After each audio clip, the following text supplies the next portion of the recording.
this is not what I expected. And I said, okay, God, you know, I'm like, if this is how it's going to be, I don't want to do it. I said, I'm just going to throw in the towel, I'm going to quit. I'll just tell everybody I don't feel good or something, and I'll just quit. And I still had the high jump left. I started warming for the high jump. The high jump was going terrible. The warm-up for the high jump was going terrible. So I remember I walked under the bleachers. I started walking under the bleachers off the track, and one of my coaches looked down and they said, Bryan, don't worry about qualifying for, you know, or don't worry about winning. All we need to do is get third. As long as you get third, you'll be okay. We just have to get third to be on the Olympic team. And I remember being so mad. And I walked underneath the bleachers, and I got underneath there, and I said, God, I'm not doing this anymore. I said, I'm done. I was going to go use the bathroom, come back, and I was just going to no height in the high jump, which means not make a bar and just quit. And I remember when I sat in the porta potty, came back out, God told me, He said, Bryan, I don't expect you to be perfect. I just expect you to do your best, and I'll make it good enough. And that was a huge lesson for me. And I think it's a lesson that we can, you know, in whether you're in business, whether you're in a sport, you can learn from that. And it's that you don't have to be perfect. And yes, you may only be able to do a little bit right now, but you do your best, and you're going to reap the benefits from that later on. You know, and I tell parents that. I share that with my mom as a single mom. I share that with my brother, being an older brother that made mistakes. You know, with my younger brother, I share that with my wife.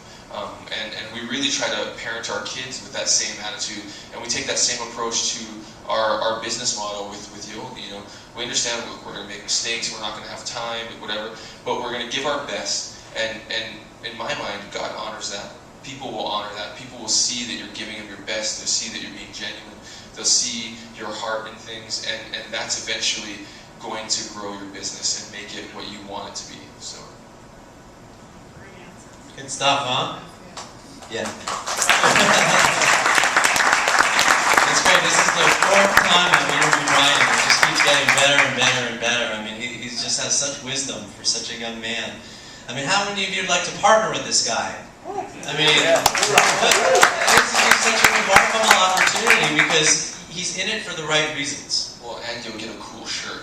And you'll get a cool shirt. Which, by the way, Barefoot League made the shirts for us, so if you do partner with us, I think we're going to start giving people shirts that are on our team. Yeah. And if you get a chance, we've got representatives from Barefoot League in the back, so just say thank you. Awesome. I mean, this is just such an incredible opportunity here in Hawaii. I mean, you would never have to leave Hawaii and all of your dreams could come true. Every single one of them. Yes. You know, I mean, I'm just talking about just the population here without getting into the rest of the states. I mean, these are products that people need. And quite frankly, this is an opportunity that people need here in Hawaii. I've spent the last week here in Maui, and you know, a gallon of milk is about $10. It is insane. Gas is off the charts. Baby formula, diapers. I can only imagine. We had ours sent over, you know. Yeah. But let's transition. It's cheaper. It's it cheaper is. to have it mailed than to buy it here because it's so expensive. It's crazy. But I think, you know, the other thing I wanted to share with everybody, something that's really important, I think, for everybody in Hawaii to understand, I'm not getting paid to do this with Yoli. It's a product that I really believe in. And when I started with Yoli, we started with this as a partnership because I wanted to be a part of Yoli because I truly believe that this is a product that's going to be able to go out and change people's lives. And so I work a position. Robert is part of my position. I actually share it with him because I don't have as much time as I'd like to do. But I mean, I still give it a lot of time, and we still work it very hard, and we're doing well. So if you really are skeptical about making money, which I was very, very skeptical about the fact that this could be a business opportunity for me. You really can make money. We're collecting checks every month. We're doing well, and we're working it hard. So I am doing the exact same thing that you guys would do if you became a distributor. I'm not, you know, profiting or anything just for, you know, coming up here and saying that I take the product and not really taking it. We really do drink it. My kids really do drink it. We work our position just like everybody else has to work their position, and it really is a product that I believe in, and that's the only reason why I've partnered with Yoli. So I just want to make sure everybody understands that. Well, it's interesting you say that because as I was over here coming up on stage, Nora in the back there, he says, "Is this stuff really for real?" or are you guys just really good salesmen? And you know what? And I didn't get upset because I've been in this business for so long. You know, people need to be skeptical. You better have a healthy dose of skepticism in today's society, especially with what's happened in the economy and all this stuff. And that was my response. I said, look, you know, be as skeptical as you want. Try the product.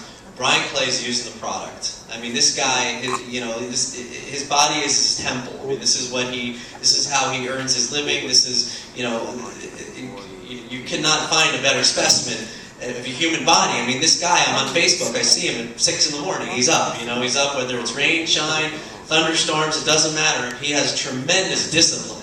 And we're going to talk about that in a minute. But specifically, your results with the athelete, I understand that you actually lost weight, but you gained strength. Yeah, I was able to, usually when I have to taper and things in my training, a little bit of the strength goes with the tapering of my weight, because what happens is my lifting changes and I can't lift quite as heavy, and if I am lifting heavy, I'm lifting very low reps and things like that, so that the weight comes off, because I'll fluctuate. I'll be 178 pounds for my competition weight, and I'll get as heavy as 196 pounds or so as I'm lifting and training and trying to get back into shape and stuff. And that's a big difference, and so we have to make sure that we're at the proper weight for competition. But yeah, this year I kind of stopped using all of my other supplements, which weren't a lot. You know, it was like a protein shake and a couple other things, but stopped using all those things. I've been just taking athelete and drinking Yoli. I lost 15 pounds, but my strength levels stayed the same or even got better. I mean, you know, and I'm not like, I mean, not to show off or anything, but I'm not like a weak guy. I mean, you know, I bench 365 pounds, I squat, you know, a little over 550, I clean like 345 pounds or something like that. So, I mean, for somebody to be 178 pounds and to be able to still put up that kind of weight, it's good. I mean, it's really good. So, I mean, for us, you know, we're thinking about it, and I'm thinking about it in athletic terms. It's, you know, I mean, that's, you want to be at about those numbers, and a lot of people ask me how I can be the smallest person to ever win the gold medal, and how I can be so small compared to everybody else who's 6'5", 6'6", you know, 200 pounds, and I'm 5'10", 178 pounds. And I tell them it's because I'm probably the strongest guy out there when it comes down to being able to lift. And so, it's been playing a huge role in me. I always like to take the least amount of, well, I say supplements, it's not really a supplement, but I like to take the least amount of supplements possible, just because I don't like to be taking all kinds of junk. And when I find something that works, I usually stick with it. And you know, the athelete and Yoli's been working great. It's, like I said, it's the only product that I've been taking right now, and you know, we love it. So it's been good. So, final question here, Bryan. If you have a vision for 5 years down the road, you know, obviously you've won the gold medal, you've got that in your done. You've got a lot more sponsorships, and you're continuing on, but not necessarily for what you want to accomplish in Yoli, because that's just going to be a byproduct of what you help your team accomplish in the state of Hawaii. So, looking down the road 5 years from now, what would be your vision for the people that came here this morning for this inaugural kickoff here in Hawaii? What would you see for them? Well, I mean, 5 years is a long time. Yeah. There's a lot. 3 years if you want. Yeah, 3 years. I was just going to say 3 years. I think most people tend to, you know, not be able to see past 3 years, just because it's so hard. I mean, I have a hard time thinking. By the Olympics is yeah,